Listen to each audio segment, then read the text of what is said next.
to one who said that myths were lies and therefore worthless, even though breathed through silver. Philomythis to Mesomythis. You look at trees and label them just so, for trees are trees, and growing is to grow. You walk the earth and tread with solemn pace, one of the many minor globes of space. A star's a star, some matter in a ball, compelled to courses mathematical, amid the regimented cold, inane, where destined atoms are each moment slain. At bidding of a will to which we bend and must, but only dimly apprehend, great processes march on as time unrolls, from dark beginnings to uncertain goals, and as on page o'erwritten without clue, with script and limning packed of various hue, an endless multitude of forms appear, some grim, some frail, some beautiful, some queer, each alien, except as kin from one, a remote origo, gnat, man, stone, and sun.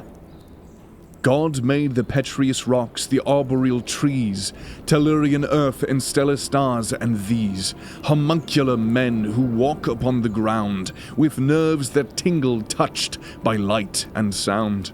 The movements of the sea and wind in boughs, green grass, the large slow oddity of cows. Thunder, lightning, birds that wheel and cry, slime crawling up from mud to live and die. These each are duly registered and print the brain's contortions with a separate dint. Yet trees are not trees until so named and seen, and never were so named till those had been, whose speech's involuted breath unfurled, faint echo and dim picture of the world, but neither record nor a photograph, being divination, judgment, and a laugh, response of chose that felt a stir within, by deep monition movements that were kin to life and death of trees, of beasts, of stars. Free captives undermining shadowy bars, digging the foreknown from experience, and panning the vein of spirit out of sense. Great powers they slowly brought out of themselves, and looking backward, they beheld the elves, that wrought on cunning forges in the mind, and light and dark on secret looms entwined. He sees no stars who does not see them first, of living silver made that sudden burst, to flame like flower beneath an ancient song, whose very echo after music long has since pursued. There is no firmament, only a void, unless a jeweled tent, myth woven in elf patterned, and no earth, unless the mother's womb, whence all have birth. The heart of man is not compound of lies, but draws some wisdom from the only wise, and still recalls him. Though now long estranged, man is not wholly lost, nor wholly changed. Disgraced he may be, yet is not dethroned, and keeps the rags of lordship, one he owned, his world dominion by creative act, not his to worship the great artifact. Man, sub-creator, the refracted light, through whom is splintered from a single white to many hues and endlessly combined in living shapes that move from mind to mind. Though all the crannies of the world we filled with elves and goblins, though we dared to build gods and their houses out of dark and light, and sow the seeds of dragons, 'twas our right, used or misused, the right has not decayed. We make still by the law in which we're made. Yes, wish-fulfillment dreams we spin to cheat our timid hearts and ugly fact defeat. Whence came the wish, and whence the power to dream, or some things fair and others ugly deem? All wishes are not idle, nor in vain fulfillment we devise, for pain is pain, not for itself to be desired, but ill. Or else to strive or to subdue the will, alike were graceless, and of evil this alone is deadly certain, evil is.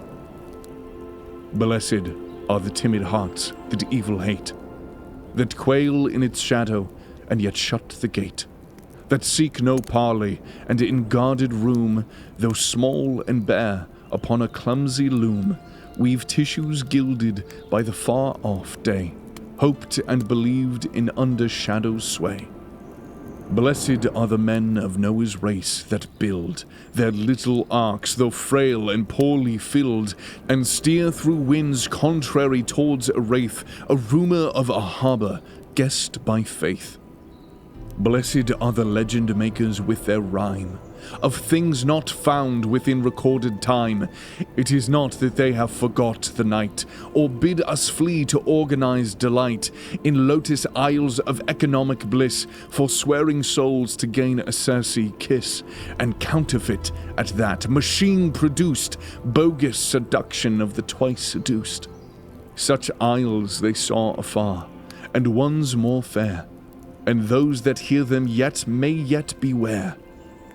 They have seen death and ultimate defeat, and yet they would not in despair retreat, but oft to victory have turned the lyre, and kindled hearts with legendary fire, illuminating now and dark hath been, with light of suns as yet by no man seen. I would that I might with the minstrel sing, and stir the unseen with a throbbing string. I would be with the mariners of the deep, that cut their slender planks on mountain steep, and voyage upon a vague and wandering quest, for some have passed beyond the fabled west.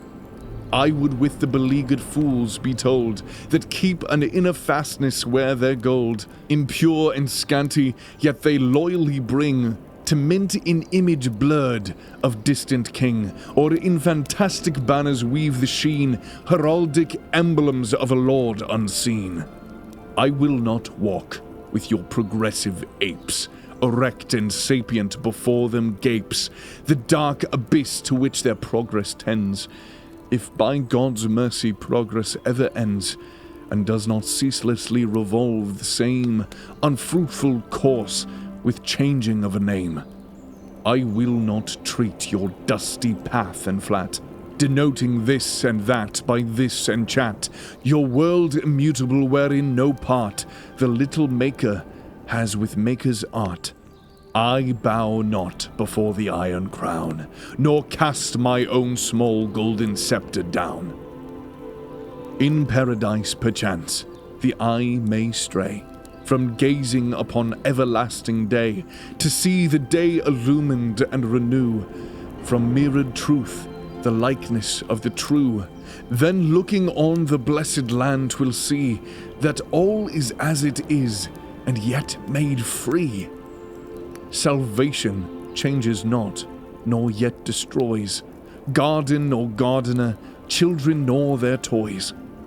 Evil it will not see, for evil lies not in God's picture, but in crooked eyes, not in the source, but in malicious choice, and not in sound, but in the tuneless voice. In paradise they look no more awry, and though they make anew, they make no lie. Be sure they still will make, not being dead, and poets will have flames upon their head, and harps whereon their faultless fingers fall. There each shall choose forever from the all.